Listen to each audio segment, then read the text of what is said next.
Hello there, engineers. I hope you are doing well. So we are going to proceed from where we left off.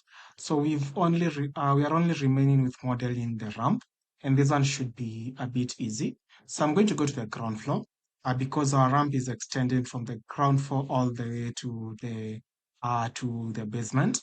So I'm going to model my slab here, and then I'm going to slope it to the basement floor. So to do that, I'm going to go to structure.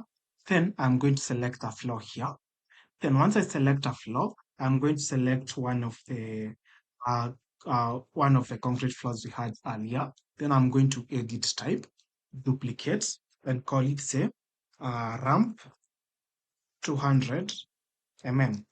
All right. Then click on OK. Then click on edit, change the thickness to 200. Then once you have that, click on OK, apply and OK. Then to model the floor, just use rectangle and place a horizontal floor right here. All right. Then once you place it, click on finish to finish placing your floor. But at this particular point, this is just a regular floor. So we need to slope it to the basement floor. So this will be this end where I have my cursor will be at the same level with the ground floor, and then this other part will be at the same level with the basement floor. So to make those changes, you select your floor, then you go to modify sub-elements. So you select your floor, then you go to modify sub-elements. Once you do that, you're going to see these two dots here. So these dots here are the ones that affect the elevation of the floor.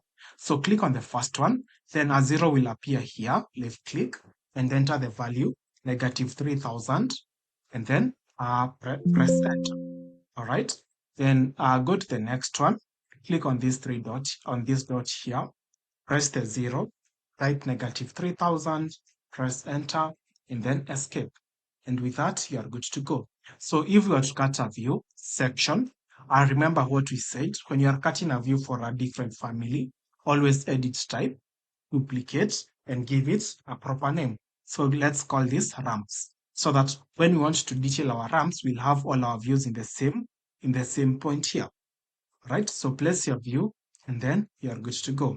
So now you can see that under I have a section for my stairs and ramp. So if it is easier to keep track of your elements when they are this ordered.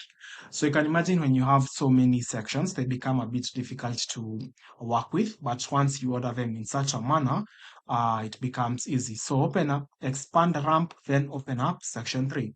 And you can see your ramp created. So that's how you create a ramp. It is pretty easy. So I will leave you to it and then I will see you in the next video.